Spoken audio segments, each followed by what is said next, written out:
स्वागत है आप सभी का श्री गुरु अमरदास जी की जीवन की शैली पार्ट 2 में। आगे की कहानी जानने के लिए नीचे दिए गए लिंक को क्लिक करें। अपने पुत्रों की कायरता देखकर गुरु अंगद देव मुस्कुरा पड़े। उन्होंने भाई अमरदास जी के नाम एक पत्र लिखकर गोदा चरवाहा से कहा, तुम बासरके चले जाओ, वहाँ मेरे एक शिष्य रहती हैं, उनका नाम भाई अमरदास है, वही गुरुगद्दी के वास्तविक अधिकारी हैं, मेरा यह पत्र उन्हें दे देना। गोदा चरवाहा गुरु अंगद देव जी का पत्र लेकर वासरके चला गया। उसने गुरु जी का पत्र अमरदास जी को दिया तो वह उसी समय उसके साथ खडूर रवाना हो गए। उन्होंने गुरु के चरणों की वंदना करके पूछा, मेरे लिए क्या आज्ञा है गुरुजी? भाई अमरदास जी, आप गोंदा चरवाहा के साथ चले जाइए और इनकी सहायता कीजिए, गुरु अंगद देव जी ने कहा और फिर एक छड़ी उन्हें देकर बोले, इस छड़ी को ले जाओ, इसे देखते ही भूत प्रेत वहाँ से भाग जाएंगे। जो आज्ञा, भाई अमरदास जी ने कहा और छड़ी लेकर गोंदा चरवाहा के साथ चल दिए। गोंदा चरवाहा ने ब्यास नदी के किनारे गोयंदवाल नगर बसाना शुरू कर दिया। देखते ही देखते जो लोग भूत प्रेत के डर से वहां बसना नहीं चाहते थे, वहां आकर आबाद हो गए। थोड़े से दिनों में ही गोयंदवाल एक प्रसिद्ध नगर बन गया। भाई अमरदास जी ने अपने परिवार के भी वहीं बुला लिया और दीन दुखियों की सेवा में अपना जीवन बिताने लगे।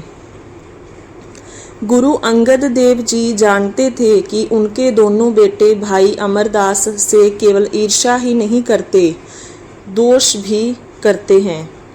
इसीलिए उन्होंने चैत्र सुदी प्रतिपदा सन 1609 को उन्हें गुरुगद्दी सौंप दी ताकि उनके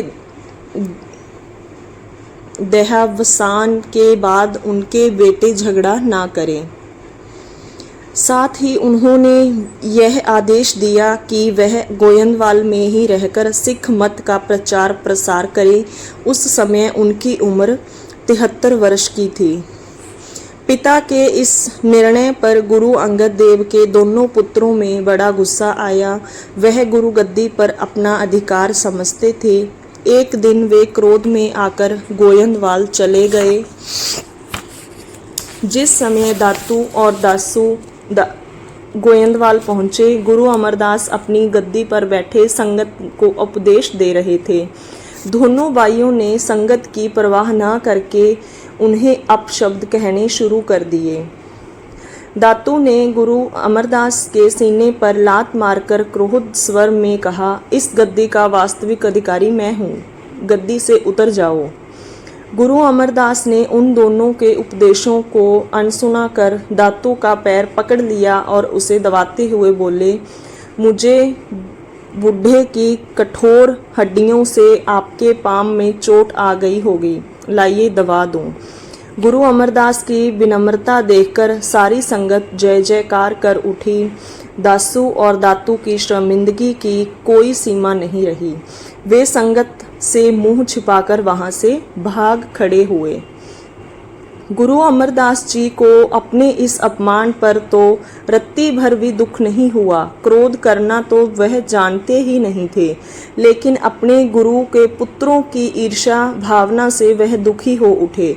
उनके कारण उनके गुरु पुत्र ईर्ष्या और क्रोध की अग्नि में जलते रहे। यह उन्हें सहन नहीं हो सका। एक दिन बिना किसी से कहे सुने उन्होंने गोयंदवाल छोड़ दिया और अपने गांव वासरके में आ गए। उन्होंने एक कमरे के बाहर दरवाजे पर लिख दिया, कोई भी अंदर ना आए। अगर कोई दरवाज़ा खोलकर अंदर आएगा तो उसे गुरु की शपथ, और फिर कमरे में जाकर अंदर से दरवाज़ा बंद करके समाधि लगा दी। जैसे ही गुरु अमरदास ने गोयंदवाल छोड़ा, गुरु अंगद देव के बड़े पुत्र दातू ने गुरु गद्दी पर अधिकार कर लिया और चारों ओर घोषणा करा दी कि गुरु अमरदास का गुरु गद्दी से कोई सरोकार नहीं है, वह गुरु गद्दी का एकमात्र वास्तविक अधिकारी है। अब उसी को सिख मत का गुरु माना जाए। वह गुरु अमरदास की तरह सवेरा होते ही गद्दी पर आ बैठता, लेकिन कोई सिख उसका उपदेश सुनने न आता।